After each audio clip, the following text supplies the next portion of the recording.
Good afternoon, everyone, and welcome to Sustain Leadership Webinar Series. Happy to host today a fellow colleague and consultant, an expert in customer experience. We work together. We are also fellow judges at the Customer Experience Golf Award, and couldn't find better guest speaker to really talk to us about practical customer experience and how it's changing. Obviously, everything is changing around us. And we were just talking, me and him catching up because Usama is joining us from Amman in Jordan about how everything is opening up, which means, things are opening up, but we're not going back to normal. So no matter what the business is, whether you work for the government, for the retail, food and beverage, service industry, definitely to give that comfort to the customers, whether you are serving even internal customers, even if you are in the HR department, it's really about how do you adapt your customer experience, which has been important from before, and now it's even more important. So I'm happy that we have Usama today to talk to us about that. Usama is a senior consultant and customer experience. He breeds customer experience. He's been working in the topic for more than a decade, and 11 or 12 years, serving telecom industry, giant telecom companies, banking sector, call center as well. And he has a wealth of knowledge and experience, and I think he would be able to walk us through his, his point of view, what he sees based on feedback from the clients and what they're working on. And he has prepared a presentation for us, so we'll give it some time, and then you can always send me questions in the chat. And after the presentation, we'll have about 10 minutes to answer your questions. So enough from me. So Osama, I wouldn't say the floor, but the screen is yours. Thank you. Yeah, thank you, Ahlan, for having me, and thank you for the introduction as well. So it will be like a short, let's say, webinar. It will be an eye-opener about things to consider very carefully and think about, which we must nowadays in this, let's say, tough times. And the economic as well is going very hard.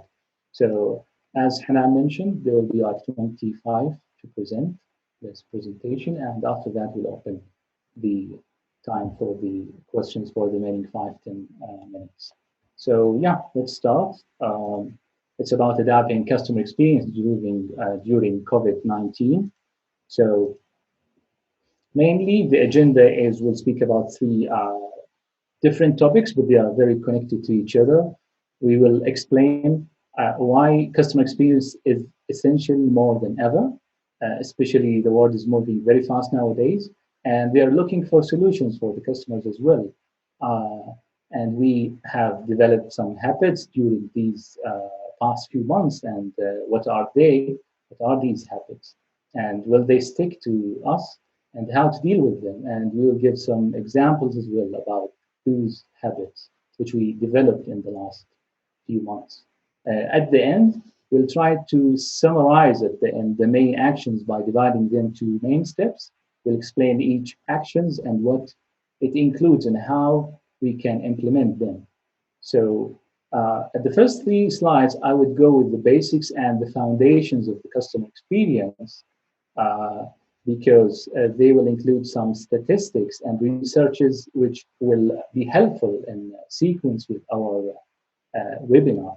So there are like 3 main customer experience, 3 levels. We'll start with the basic one, which is at the bottom, which is whenever I, as a customer, order or inquire for a service or product, I need my request or inquiry or let's say the complaint to be accomplished and solved. So this is number 1. And I think majority of the companies or the service providers, you don't have a problem with this, because whenever you serve, you get the service and it meets your requirements. The second, let's say, level or step is the easiness or the effortless the customer work on to get the service or the inquiry when he or she asks for this. So it should be more effortless experience for the customer. So it measures how much I had to work to get that service or request. So that's why usually companies, they measure one of the famous customer experience metrics, which is called customer effort score. And the third one, which is quite challenging for, let's say, um, all the companies, which is the enjoyable, how I felt good about that. So one of the case studies and examples I would like to go briefly on is what FedEx did when they started earlier.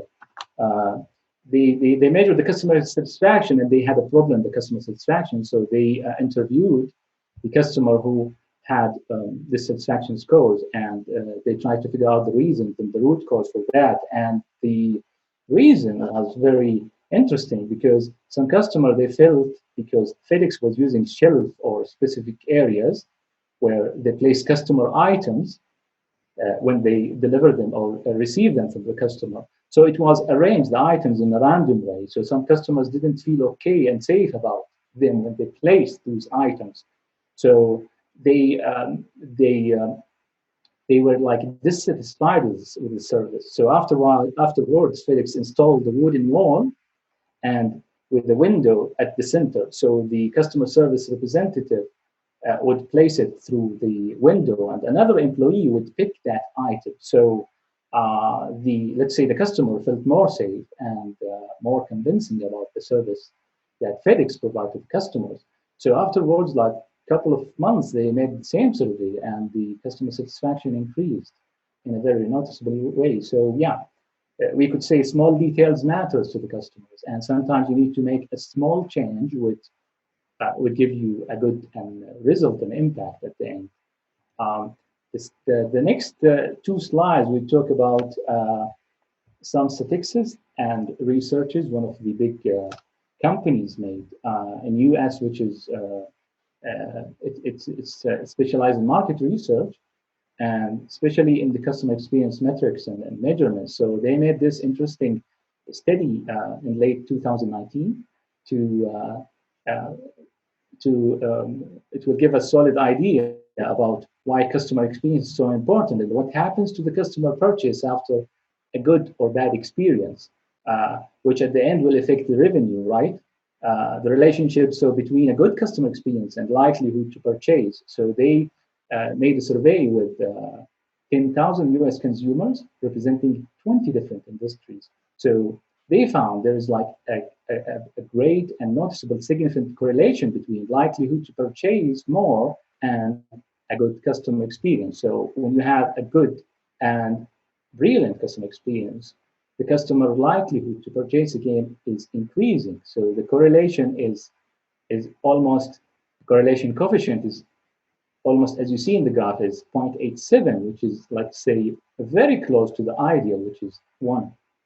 So, and then after that, they asked another question, which is very important as well, which is what happens after a bad experience. So they uh, asked, let's say, the dissatisfied customer who had a bad experience in the past 6 months with their industries, at as shown in the first figure at the left. So let's say the number of dissatisfied customer or they had a bad experience the last couple of 6 months, it varies between 3% to 17%, depending, of course, on the industry domain.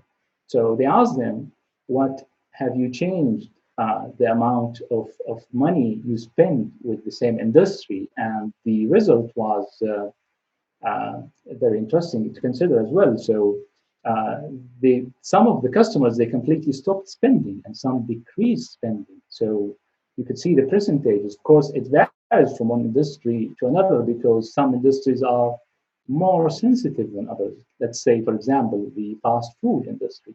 It's, let's say, more sensitive to the customers. So these, let's say, statistics and researches gives us a solid idea about how customer experience is important in the revenue-wise for the company as well.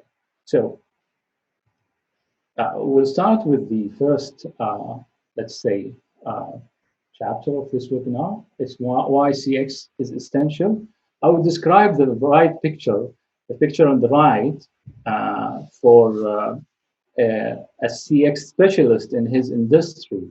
So yeah, as you can see in the picture, many meetings and coffee, a chocolate bar for the energy, and a tight schedule, and time is running, and he's carrying the laptop everywhere. The case is probably for the evidence found, the old magazines for the amount of follow-up you need to make, and finally the suit is for the top management presentations, I guess.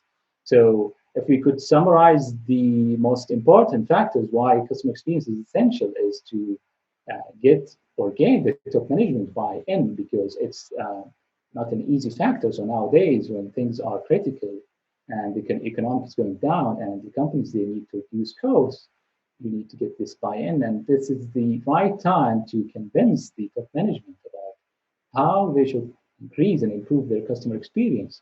So number two is reduce cost. Of course, the companies, they need to reduce cost, and how they could do that, they need to improve the customer experience, because you need to, let's say, improve your internal processes and the operational process, and try to shorten the process for the customer. So at the end, this will affect and improve the customer experience, which reduces cost. And number three, the customer journey is changing nowadays, because customers are moving more to the digital channels, as we know. And some are asking, actually, or let's say companies, they don't offer these digital channels. So it's like a new customer journey for them. So they have to consider as well. And the last one is innovation and agility. So yeah, companies are in a big race or challenge these days. So you have to move fast and innovate new ways to serve your customers. And I think, or let's say I have some examples in the coming slides about innovation and agility, with good example and practice for the companies. Um, we'll move to the second, let's say, topic, which is COVID-19 and the new consumer habits. So what are habits? Actually, we need to define and understand habits, because it's, let's say, a combination of pattern behavior we repeat, and because of a trigger. And after that, we get the reward, and we keep on repeating these behaviors to perform a certain pattern for us. So the trigger here is the coronavirus, obviously, which triggers us to change our routine, and it's changing it. And the routine is the new behaviors we form. For example, I would pick an example about that, making coffee nowadays in your home. I think many are doing this, and they are becoming, let's say, more specialized in making coffee, maybe more than the coffee houses. And the reward at the end of the day, the outcome of the behavior. So the coffee at home, when you make it, you become an expert, and you enjoy the, let's say, the experiment and the journey when you're making it. And the end, you're, let's say, entertained, and you get a good cup of coffee at the end. So this is the reward of you, and you keep repeating that, and it forms a daily habit for you. So what are the new habits? There was like a research made by some of the research companies, and one of them is Essential, the well-known consultation company, and they summarize some of the new habits as following. There's like the customers, they more intend to shop collectively. They would like to go to one place and get all their products and items to shop, rather than going to different shops, because they don't feel safety, or because of the health reasons as well. And I think the coronavirus gave the local markets an opportunity to sell more. So people are buying from locals more. And people as well, they're using digital channels to buy and get connected as well. Not only buying, to get connected. For example, we're connected through digital channel, which is through Zoom, and people are using social media platforms as well to get connected and entertained as well. It's not just to be connected, because you can see online games. When you get connected to others and get entertained, and in social media, you have these all emojis and faces which you can use, and you can use while chatting to others and having fun as well. And people as well nowadays, because of the economic issue, they are looking for lower price in the market as well, and they obviously focus on health and safety. So one of the examples which I think everyone is familiar with, some restaurants, they installed the kiosk machines to get the payment, like McDonald's and many others. So the customers, when they enter the restaurants, they feel safety. They don't have to deal with many people. They have the screen, they type it on, and then use their debit or credit card, and that's it. And one of the things, the signs that retailers or hypermarkets are using, the signs you could see at the floor, so people, they feel more safety and they go and buy from you and repeat again. But at the end, we need to convert these short-term customers into long-term customers, and this is the challenge. And uh, um, I think there are many, let's say, ways to do that, and many factors as well. But because of the short time, we could go with one of the main things, which is the first experience matters. So we have to ask ourselves some questions which are very important when we are, let's say, implementing or installing new services or products, or let's say, especially for the startup companies as well. Why should first experience matters?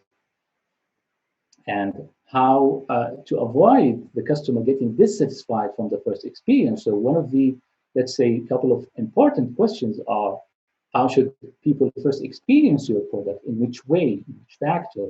How will they buy it? Through which channels? And who will respond to them? And what's let's say the time to get responded and reply from the company?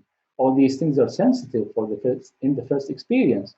And how, let's say, will the customer unbox the product and be onboarded to it, if it's like an item, for example, and how will they receive support for it when when they use the service, and what are the series of touch points which will be available after that for the customer. So all these questions should be asked and considered when we go to the when we come to the first experience, which matters a lot.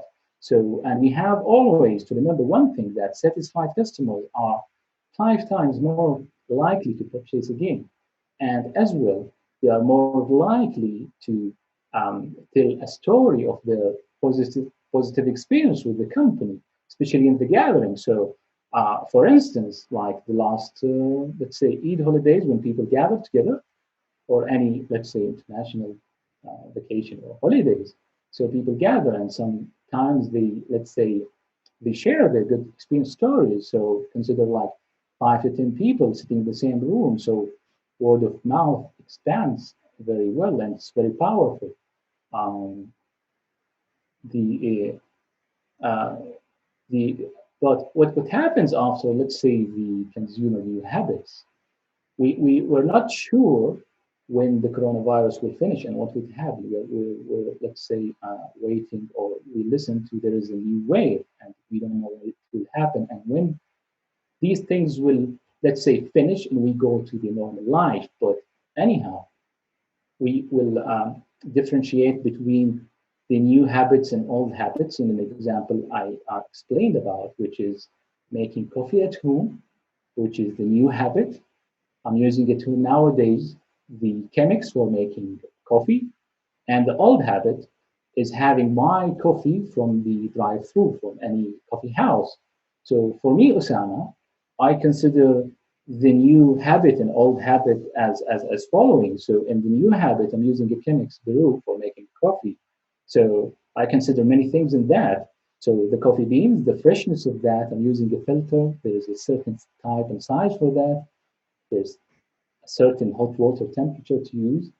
Uh, there's a precise way to pure the water, and there is a blooming process when you use the coffee dripping down, and you notice that. And at the end, there's like the smell and the taste. So yeah, I enjoy that. It's like entertaining, and it's enjoyable, and I like it. So you enjoy that new habit, and as well you consider a second factor, which is very important, I'm sure, for all customers, which is value for money. It's nowadays, let's say, cheaper for me to make my own coffee at home. So if I look at these two factors, I think I would remain and continue doing or making my coffee at home or at office in the future. So it depends on, let's say, the new old habit, and it depends on the habit itself. So maybe we could summarize things in three different questions. Maybe they can answer us and know whether this new habit will stick with us or not. So one of these are, did this habit exist before the coronavirus outbreak or not? How frequent and rigid is the new behavior compared to the old behavior? Is it like a daily routine, or it's like a weekly, or let's say monthly, bi-monthly, whatever? So, and the third one, how much does the habit depend on the context, which is very important, I think. So, for example, my new habit is cooking lunch on daily basis. So when I move to office, so the context is different here. So I'll not be, let's say, ready to cook food. Maybe I will do it in the weekend and cook for the rest of the, let's say, the week, or I cook it early in the morning or late at night. So the context is different here. So would I continue doing that habit? Uh, and I think this brings a big question, like, and the companies should consider, like, to monitor and understand the customer relation with them during these months and the past months by analyzing, let's say, many channels and factors, and seeing how they dealt with the product itself and how their behavior was during these past months. And they were loyal. Did they change? What had changed? And so on. And then they can, let's say, anticipate and consider what to do in the future and how to deal with the new customer habits. So yes, so here when we come to the actions can be addressed and needs and prepare for future, we could summarize them in, let's say, four steps or stages. And one of them is to focus on care and concern. So you, as a company, you need to reach out for your customers proactively, actually, especially these days when people are under pressure and under economic crisis, and they are not feeling safety and they are insecure. So it's a good point to focus on reaching customers proactively and contact customers to support and listen to, not to just market, because these are very sensitive times. And our customer nowadays is smart, and he or she, they can differentiate between a good and bad company as well. So, and one of the things is stay true to your purpose and values. You can't just change them for the sake of marketing and business. As I say, the customer is smart and he understands what's happening and going on. So stick to your purpose and original good values. The second one is meet the customer where they are today. So you had to expand home delivery services and give multiple options. Don't stick to one option, because people are spending more time at their home. And you have to consider contactless operation when it comes to offline, on-floor channels, like what some restaurants is doing, and one of them is McDonald's, and the drive-through services. And some companies are providing application services as well, so you don't have to go to their shops or their retail stores. You can apply and use their mobile application. The third one is reimagine customer experience for a post-COVID-19 world. So we know that economic is going in some hard times, and it will force cutting costs as well. So we have to reimagine and anticipate that. So we can, let's say, migrate more customer to digital channels or move from offline to online services. Like, I think one of the good examples here is the banking sector. They are more expanding and focusing on online banking nowadays, and they felt the need and importance of it. So they are doing, I think, a good job in these few 3 4 months. And the last one, which is build agile capabilities, which is very important. I think it's one of the important things when it comes to customer experience. Not these days, previously, but I think companies are learning things in the hard way, and that's a good thing to move fast because the competition is very hard nowadays, and you don't need to use the old methodologies and plan very precisely, and takes more time to test and implement and test and implement again, and going through that old process. So agility is very important, and it helps innovation with good ideas and fast implementation. So what the companies could do for that, as let's say tools, they could use social media for quick customer insights, because more and more customers are using social media and the digital channels, because they're setting it more obviously. So if you have your website, your mobile application, your social media platforms or pages there, so you can use that to see, read, notice many factors actually, and many facts. And one of the things here to move fast as well is to, I know it's an old thing, but we need to concentrate as well, and it's a good resource as well, is to listen to your employees carefully, and especially the frontliners. You have a great frontliner staff with a good number. They deal daily with, let's say, tens or hundreds of customers, so they see and notice and understand the behavior and needs of the customer. So listen to your employees very carefully.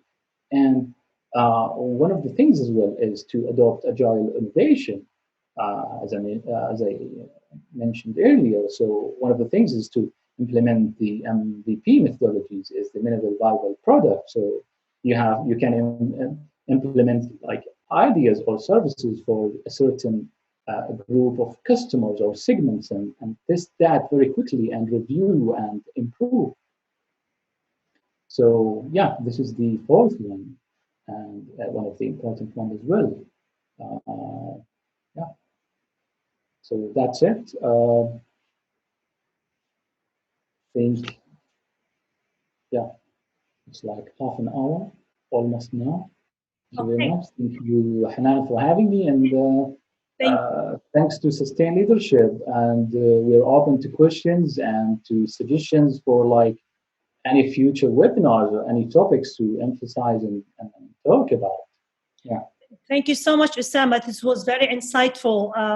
What I hear is that we need to really engage with customers, with to really observe what are the changing habits, what are the new behavior that they are developing, and to be agile enough to be innovative, so that we can follow by improving our customer experience and adapting it to meet these new emerging habits. And you're so right, because sometimes we tend to go outside to find all these insights, where sometimes the insights are just with your frontliners. So thank you so Yes, much. It was very definitely. insightful. And anybody has any questions? I know that we are, anyway, we didn't start at 3:30 sharp because we were waiting. So if anybody has any questions, we're happy to answer them.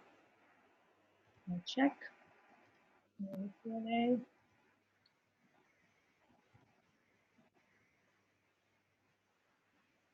Okay. I guess nobody has any questions or comments. So please feel free to Yes. look for the Contact same us. experience. Sorry, go ahead. Yeah. They can Yeah, feel free to contact us at yeah, any time. exactly. We're available. Yeah, reach And out if you have any question. Reach out to Sama directly. Reach out to us, and also this session is being recorded and will be available on our YouTube channel as usual. And if you have any suggestions for new topics, we'll be happy to welcome them and find new experts, so that yeah, we continue definitely. sharing this knowledge. Thank you so much, Usama. Thank you, everybody, and we hope to see you next week with a new topic and a new expert from our network. Thanks a lot, Usama, for joining us. Take care, everybody.